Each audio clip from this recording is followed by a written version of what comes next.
আসসালামু আলাইকুম। প্রিয় শিক্ষার্থী ভাই ও বোনেরা, ইংলিশ টেক রুলসের পক্ষ থেকে আপনাদের সকলকে স্বাগতম। আমি আপনাদের সাথে আছি ইমরান হোসাইন। প্রিয় শিক্ষার্থী ভাই ও বোনেরা, আজকে আমরা আমাদের যে পর্বটি সাজিয়েছি তা হচ্ছে স্ট্রাকচার অফ সেন্টেন্স দিয়ে। অর্থাৎ স্ট্রাকচার অফ সেন্টেন্স জিনিসটা কী আসলে বা বিষয়টা কী। সাধারণত এই চ্যাপ্টারটা আপনাদের নবম, দশম, দ্বাদশ, একাদশ এবং যারা বিভিন্ন চাকরি পরীক্ষা দিচ্ছেন তাদের জন্য খুবই গুরুত্বপূর্ণ। কেননা স্ট্রাকচার অফ সেন্টেন্স যদি আপনি না জানেন তাহলে চেঞ্জিং সেন্টেন্স যে একটা অধ্যায় রয়েছে বা একটা সেন্টেন্সে যে বিভিন্ন ধরনের গঠন রয়েছে তা আপনারা জানতে পারবেন না। তো সাধারণত আমরা স্ট্রাকচার অফ সেন্টেন্সের আলোচনায় যেতে চাই। সাধারণত আমরা জানি যে একটা সেন্টেন্সের স্ট্রাকচার বলতে কী বোঝায়। শুরুতে থাকবে সাবজেক্ট, তারপরে ভার্ব থাকবে, তারপরে একটা অবজেক্ট থাকবে। এই যে ধরনটা সাবজেক্ট, ভার্ব, অবজেক্ট, আমরা জানি যে কখনো শুরুতে সাবজেক্ট বসে, কখনো আবার ভার্ব আগে বসে তারপর সাবজেক্ট বসে, কখনো আবার দেখা যায় অবজেক্ট বা এক্সটেনশন আগে বসে তারপর সাবজেক্ট তারপর ভার্ব বসে, তাই না? এই যে সাবজেক্ট, ভার্ব, অবজেক্ট বসে, এই দিক থেকে কিন্তু এটা বলে মিনিং। আসলে মিনিংয়ের দিক থেকে কিন্তু আমরা জানি যে সেন্টেন্স প্রধানত পাঁচ প্রকার। এই পাঁচ প্রকার কী কী? অ্যাসার্টিভ, ইন্টারোগেটিভ, ইম্পারেটিভ, অপটাটিভ এবং এক্সক্লেমেটরি সেন্টেন্স, তাই তো? কিন্তু না, আজকে আমরা ওটা মিনিংয়ের দিক থেকে শিখব না। আজকে আমরা শিখব হচ্ছে স্ট্রাকচারের দিক থেকে সেন্টেন্স কত প্রকার এবং তারা কী কী। মূলত হচ্ছে স্ট্রাকচারাল সেন্টেন্স বা স্ট্রাকচার অফ সেন্টেন্সের দিক থেকে সেন্টেন্স মূলত স্ট্রাকচারের দিক থেকে সেন্টেন্স মূলত হচ্ছে তিন প্রকার। আমরা সেটাই আজকে জানবো। এক নম্বর হচ্ছে সিম্পল, দুই নম্বর হচ্ছে কমপ্লেক্স এবং তিন নম্বর হচ্ছে কম্পাউন্ড। অর্থাৎ সিম্পল সেন্টেন্স, কমপ্লেক্স সেন্টেন্স এবং কম্পাউন্ড সেন্টেন্স। সেন্টেন্সকে মূলত এই তিন ভাগে গঠনগত দিক থেকে ভাগ করা যায় আর কি, বা স্ট্রাকচারাল দিক থেকে সেন্টেন্সকে তিন ভাগে ভাগ করা যায়: সিম্পল, কমপ্লেক্স এবং compound. Simple, complex, compound sentence আমরা কোন সেন্টেন্স কীভাবে চিনব, কোনটা সিম্পল বা কোনটা কমপ্লেক্স বা কোনটা কম্পাউন্ড কীভাবে চিনব, এটা চেনার জন্য আমাকে কয়েকটা বিষয় নিয়ে ধারণা রাখতে হবে। তা হচ্ছে যে আমাকে চিনতে হবে হচ্ছে এক নম্বরে সাবজেক্ট ও আমাকে ভার্ব চিনতে হবে। আমি যদি সাবজেক্ট আর ভার্ব চিনি তাহলে আমি ফাইন্ড আউট করতে পারবো সিম্পল সেন্টেন্স এবং কমপ্লেক্স বা কম্পাউন্ড সেন্টেন্স সহজেই ফাইন্ড আউট করতে পারবো। ভার্বের মধ্যে আবার আমরা প্রকারভেদ আছে। আমরা জানি যে ভার্ব আবার দুই প্রকারের, একটা হচ্ছে ফিনিট ভার্ব আর হচ্ছে নন ফিনিট ভার্ব। তো আমরা ফিনিট ভার্ব বলতে ওই ভার্বগুলোকে বুঝবো যে ভার্বগুলো দ্বারা আমরা টেন্স ফাইন্ড আউট করতে পারবো। অর্থাৎ যে ভার্বগুলো প্রেজেন্টে বা পাস্টে থাকে সাধারণত ওইগুলো ফিনিট ভার্ব।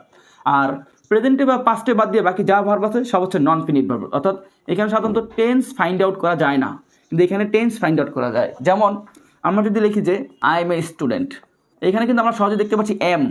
আমি কিন্তু বুঝতে পারতেছি যে এই এম দ্বারা কিন্তু বোঝাচ্ছে যেটা প্রেজেন্ট টেন্সে আছে, অর্থাৎ প্রেজেন্ট ইনডিফিনিট টেন্সে রয়েছে।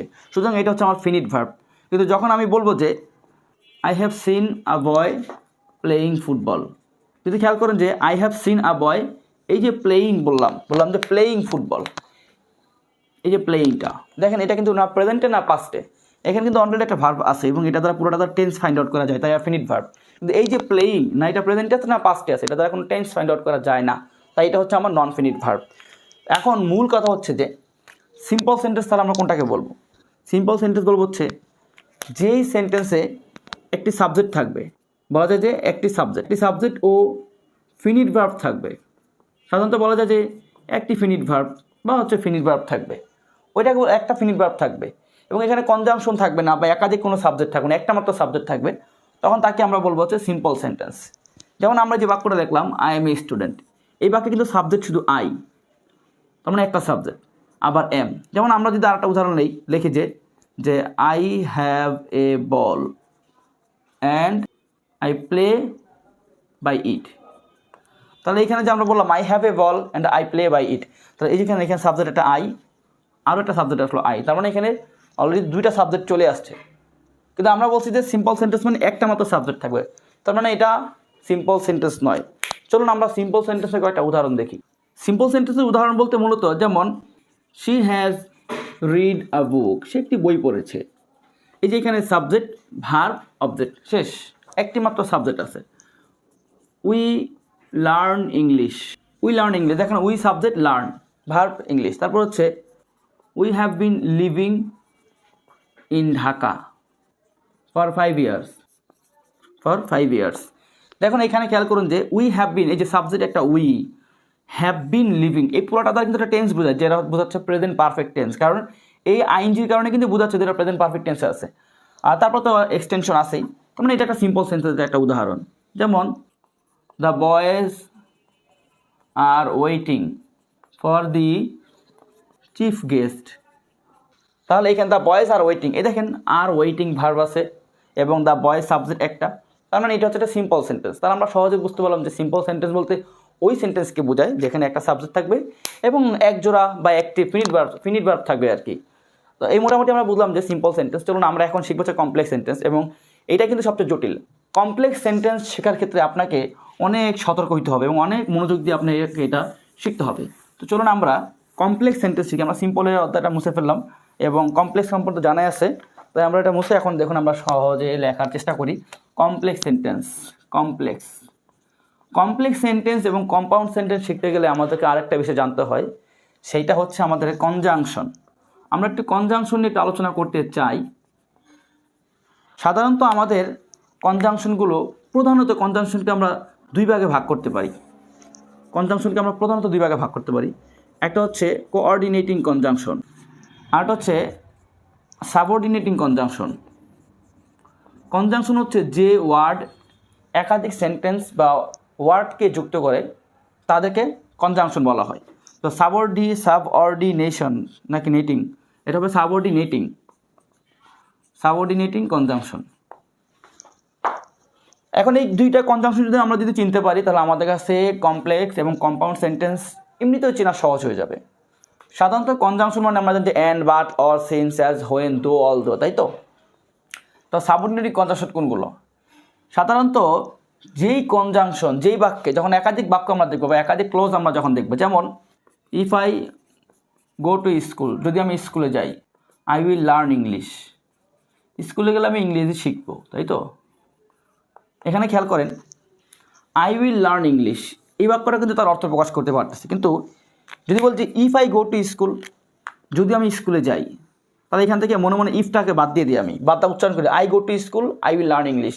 এই দুটো বাক্যের মধ্যে কোনো সমন্বয় আছে, কোনো মিল আছে? কোনো মিল নাই। কিন্তু আমি স্কুলে যাই, আমি ইংরেজি শিখবো, কথার ভিতরে কোনো সম্পর্ক নাই। কিন্তু যখন বলবো if I go to school, যদি আমি স্কুলে যাই, তার মানে যদি আমি স্কুলে যাই এই বাক্যটা এখানে বলে থামলে কিন্তু বাক্যটা পুরো অর্থ প্রকাশ পায় না। বা এই ক্লোজটুকুর অর্থ যদি বলি যে যদি আমি স্কুলে যাই, তখন যদি অটোমেটিক তোমাকে জিজ্ঞাসা করতে মনে যায় তুমি স্কুলে গেলে কি, যদি আবার কি, স্কুলে গেলে আবার কি যদি রে ভাই, তখন বলবো কি আমি ইংরেজি শিখবো। তার মানে যে এই বাক্যটা এই প্রথম ক্লোজটুকু I go to school, I will learn ইংলিশের উপর নির্ভরশীল। অর্থাৎ if I go to school, I will learn English, এই ক্লোজটুকুর উপর নির্ভরশীল। অর্থাৎ if I go to school সে একটা স্বাধীন বাক্য নয়, তার অর্থ প্রকাশ পাচ্ছে না এখনও। যদি আমি স্কুলে যাই, যদি আমি স্কুলে গেলে কি, তারপরে যেন আমরা যদি এরকম আরেকটা বাক্য লিখি, since water is salty we can't drink it, আমরা পান করতে পারি না।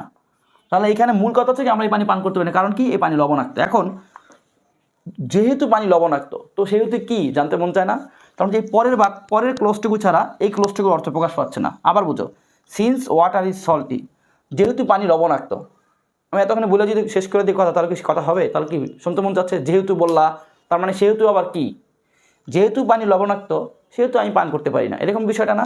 তার মানে হচ্ছে সিন্স যুক্ত যে ক্লজটা আছে, সিন্স যুক্ত যে সাবজেক্ট ভার্ব আছে, এরা নির্ভরশীল কার উপরে? পরের এই যে ক্লজ তার উপরে। কারণ পরের ক্লজ বসায় আমি এটা অর্থটা পূর্ণাঙ্গ করছি। যেহেতু পানি লবণাক্ত আমরা পান করতে পারি না, তাহলে আমরা পান করতে পারি না এই কথাটার উপর নির্ভরশীল হচ্ছে এই কথাটা। অর্থাৎ এই ক্লজটুকু ওয়াটার ইজ সল্ট, এটা নির্ভরশীল হচ্ছে we can not drink it. আর এই যে দুটা ক্লোজের মাঝখানে সম্পর্ক তৈরি করছে সিন্স, যেহেতু। সুতরাং যেহেতু এইটা হচ্ছে নির্ভরশীল কার উপরে? এটার উপরে, তাই এটাকে বলা হবে আমার যে ডিপেন্ডেন্ট ক্লজ বলা হবে। তাহলে আমরা বলতে পারি যে যেইখানে, অর্থাৎ যেই সেন্টেন্সের মধ্যে ডিপেন্ডেন্ট ক্লজ ইন্ডিপেন্ডেন্ট ক্লজের উপর নির্ভরশীল, তাকে বলবো আমরা কমপ্লেক্স সেন্টেন্স। আর একটু বুঝাই, যদি একটু ভেঙে যদি বলি যে যেখানে সাবঅর্ডিনেটিং ক্লজ যুক্ত ডিপেন্ডেন্ট সেন্টেন্স যখন ইন্ডিপেন্ডেন্ট সেন্টেন্সের উপর নির্ভরশীল হয়ে একটি সেন্টেন্স তৈরি করে, সাধারণত এটাকে বলে সাধারণত এটাকে কমপ্লেক্স সেন্টেন্স বলে। কিন্তু আমরা মনে হয় খুব জটিল করে ফেললাম কিনা, আমরা একটু শর্টকাটে চলে যাই। এবার আমরা সাবঅর্ডিনেটিং কিছু কনজাংশন দেখি। আমরা যে কনজাংশনগুলো দেখলে আমরা খুব সহজে মনে রাখতে পারবো। সাবঅর্ডিনেটিং কিছু কনজাংশন আমরা লিখি, যেমন since, as, when, because, if, unless, though, although, although, so that, that, যতগুলো ডব্লিউএইচ ওয়ার্ড আছে যেমন হোয়াট, হোয়ার, হোয়েন, আবার হু, হুইচ, হ্যাঁ, তারপর হচ্ছে এরকম আরও আছে আনটিল, তারপর হচ্ছে অ্যাজ সুন অ্যাজ, যদিও এটা 3টা ওয়ার্ড একসাথে, কিন্তু এটা একটা আমাদের সাবঅর্ডিনেটিং ক্লজের মধ্যে পড়ে আর কি। এই ধরনের যে ওয়ার্ডগুলো আছে সাধারণত এর থেকে দেখলে সহজে চিনতে পারবো যে এরা যেই সেন্টেন্সে থাকবে ওই সেন্টেন্সযুক্ত বাক্যটা হচ্ছে সাবঅর্ডিনেটিং ক্লজ বলে, অর্থাৎ এরা যেখানে থাকবে সে হচ্ছে সাবঅর্ডিনেটিং ক্লজ। সাবঅর্ডিনেটিং ক্লজ হচ্ছে কি, মানে হচ্ছে নির্ভরশীল বাক্য, মানে সেটা তাকে বলে ডিপেন্ডেন্ট ক্লজ বলা হয়। মনে করো subordinating clause, subordinating clause.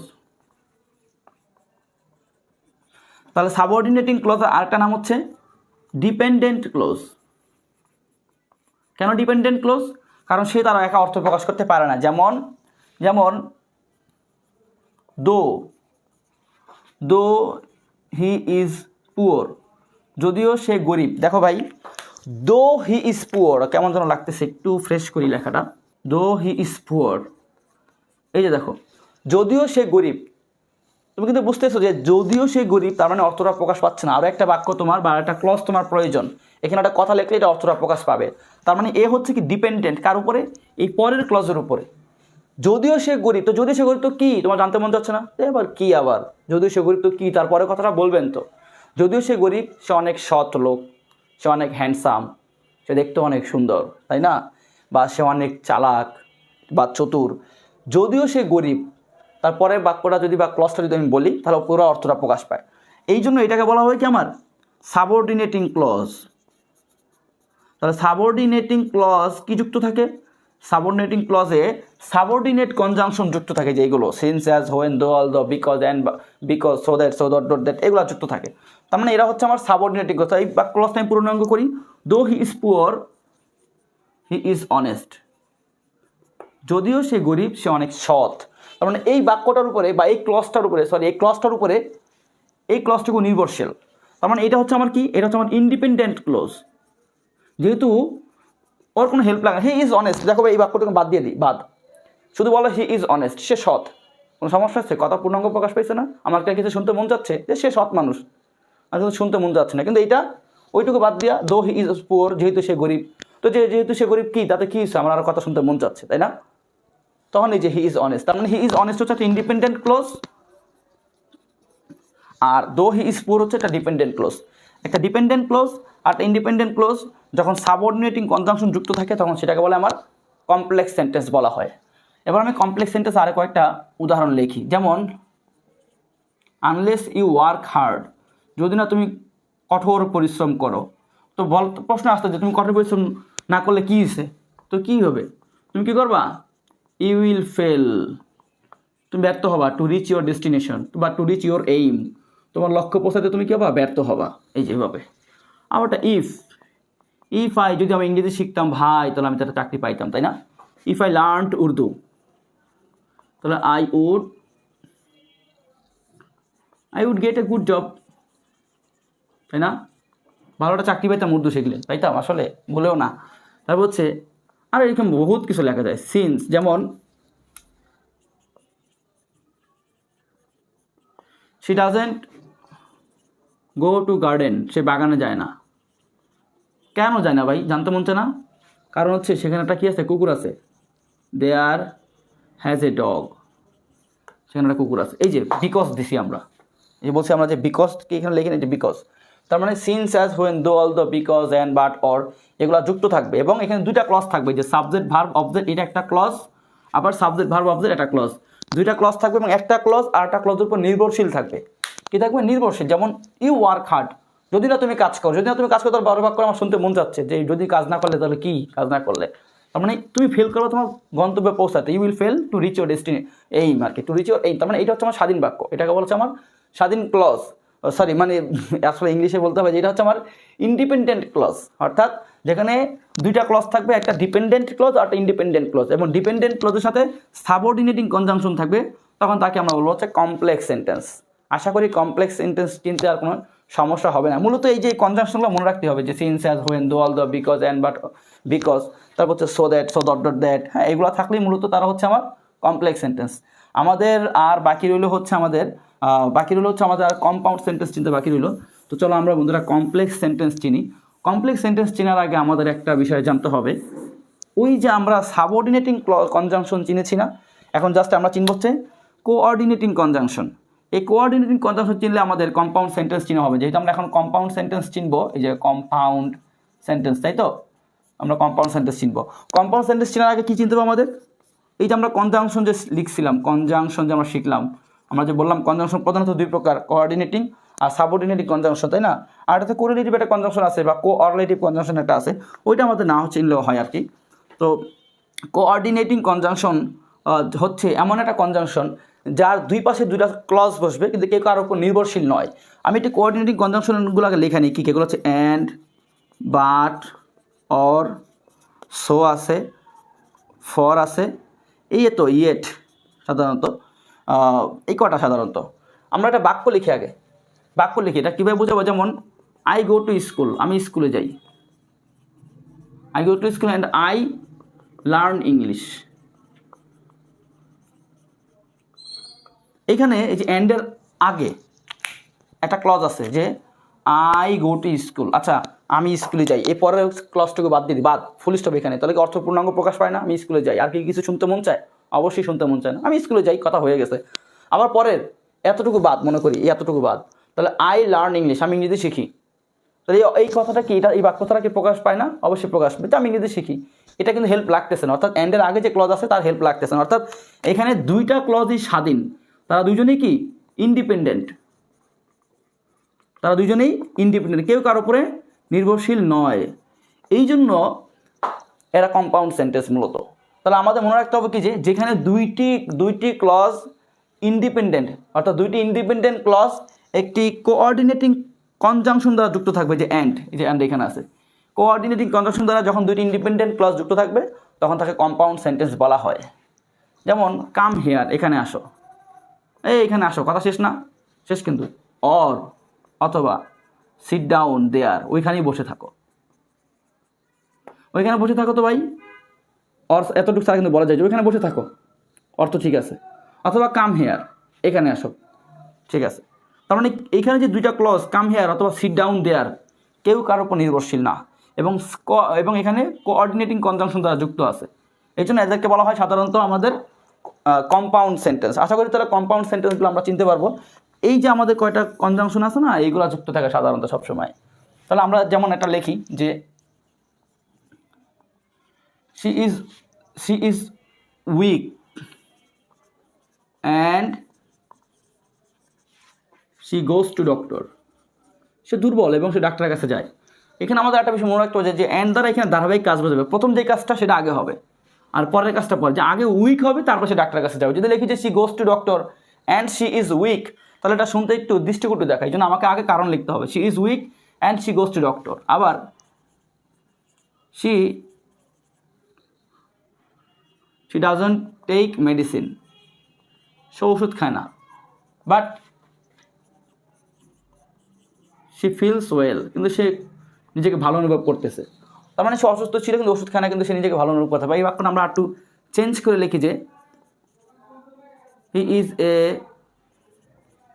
qualified teacher but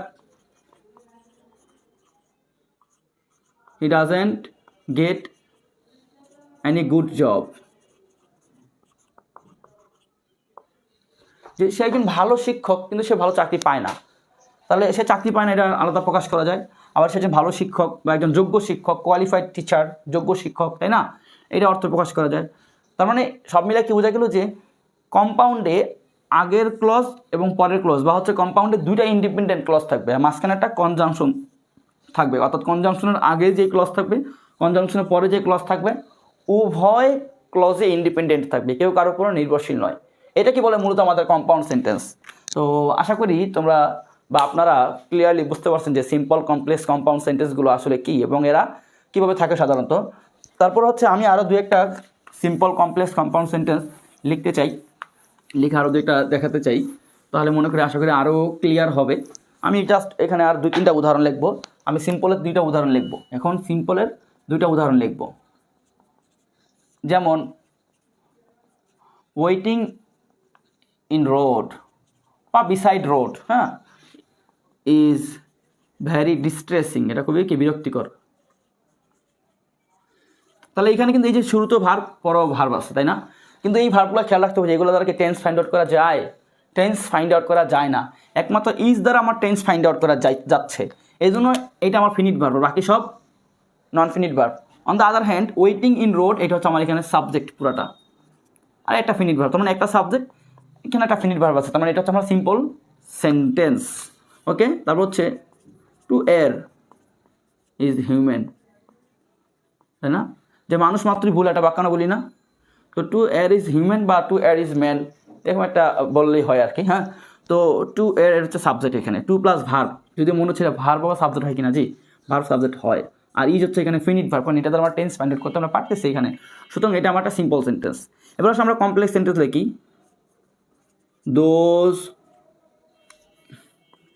those who are industrious are remembered by us। এই যে এখানে those who are, এই যে একটা আর মানে একটা ফিনিট ভার্ব আছে, আবার এই যে আরও একটা আর, তার মানে দুইটা ফিনিট ভার্ব আছে। তার মানে দুইটা ফিনিট ভার্ব থাকে মানে কি অবশ্যই কি এটা কমপ্লেক্স, এটা সিম্পল সেন্টেন্স হবে না, এটা তাহলে কমপ্লেক্স হবে অথবা কম্পাউন্ড হবে। সিম্পলে একটা মাত্র ফিনিট ভার্ব বা এক জোড়া ফিনিট ভার্ব থাকে পাশাপাশি আজকে, কিন্তু এখানে কিন্তু পাশাপাশি নাই, এখানে একটা এখানে একটা, মাঝখানে কিন্তু একটা ওয়ার্ড আছে, তাহলে হবে না। মাঝখানে একটা অ্যাডজেক্টিভ আছে, খেয়াল রাখতে হবে।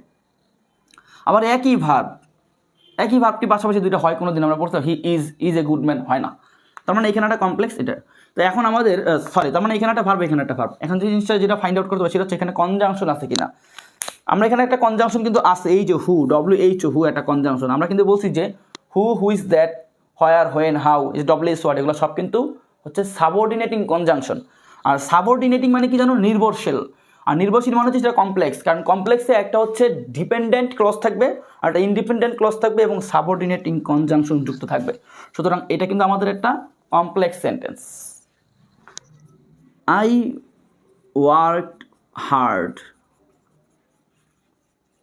so that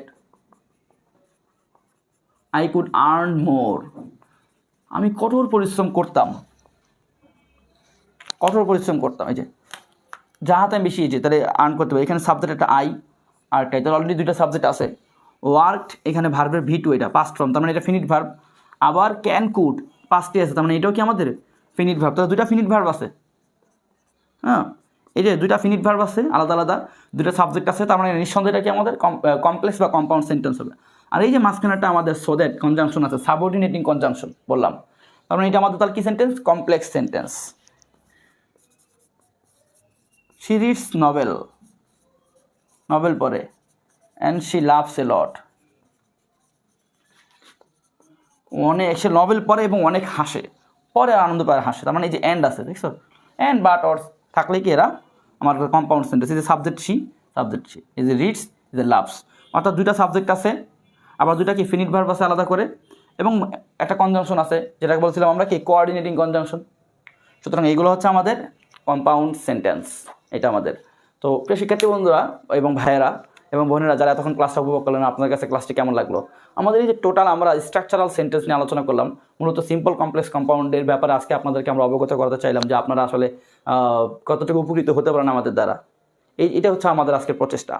তো আজকের ক্লাসটি যদি ভালো লাগে অবশ্যই আপনারা লাইক কমেন্ট করে আমাদেরকে জানাবেন, আমাদের চ্যানেলটাও সাবস্ক্রাইব করে রাখবেন, আমাদের পাশে থাকবেন। আজকে এখানে এই পর্যন্ত কথা বলি, বিদায় নিব। পরবর্তীতে আমরা আসবো চেঞ্জিং সেন্টেন্স নিয়ে, যেখানে কীভাবে সিম্পল থেকে কমপ্লেক্স সেন্টেন্স বানানো যায় বা কমপ্লেক্স থেকে সিম্পল সেন্টেন্সে রূপান্তর করা যায়, যেটা নবম দশম থেকে শুরু করে এবং সকল উপরে ক্লাসের সবারই লাগে। ফ্রি হ্যান্ড রাইটিং লিখতে গেলে বা অন্য কোনো গ্রামার শিখতে গেলেও এটা একটা গুরুত্বপূর্ণ একটা চ্যাপ্টার। সুতরাং আপনারা আমাদের সাথে থাকবেন, পরবর্তী ভিডিওগুলো অবশ্যই দেখবেন। আসসালামু আলাইকুম ওয়া রাহমাতুল্লাহ।